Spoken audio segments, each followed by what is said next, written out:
رمضان تجلى وابتسم طوبى. بسم الله الرحمن الرحيم. الحمد لله أهل الحمد والثناء والمجد والكبرياء، سبحانه شرف الذاكرين بذكره ورفع منازلهم بمناجاته وأنسه، ونشهد أن لا إله إلا الله وحده لا شريك له، ونشهد أن سيدنا ونبينا محمدًا عبده ورسوله، إمام الذاكرين وقدوة العابدين، صلى الله عليه وسلم وعلى آله وصحبه أجمعين.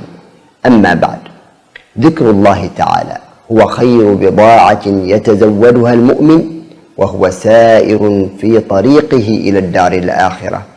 ذكر الله مرضاة له سبحانه، ذكر الله يطرد الشيطان ويزيل الهم والغم، يجلب الخير والرزق، يكسو الذاكر مهابة ونضارة، يورث الإنابة والمراقبة.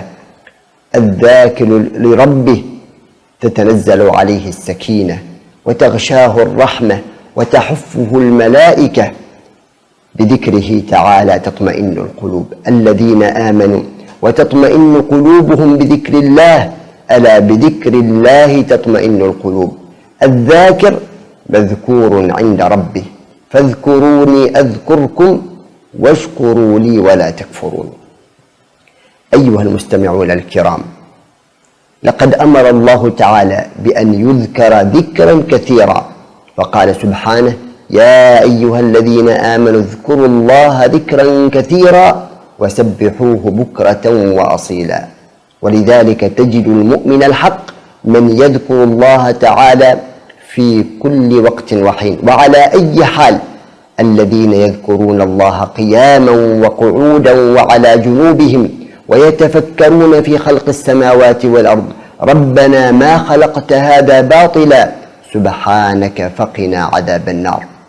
وذكر الله تعالى ليس مجرد ذكر بالشفة واللسان، بل لا بد أن يكون مقرونا بذكر القلب والجنان، يرتعش له الوجدان وتطمئن به القلوب، يكون مصحوبا بالتضرع والتذلل والخشية والخوف، تتفاعل معه الجوارح وتدمع له العين. يقول المصطفى صلى الله عليه وسلم: من السبعة الذين يظلهم الله بظله يوم لا ظل إلا ظله، ورجل ذكر الله خاليا ففاضت عيناه بالدموع من خشية الله. نسأل الله تعالى أن يجعلنا من الذاكرين له كثيرا، ولذكر الله أكبر، والله يعلم ما تصنعون.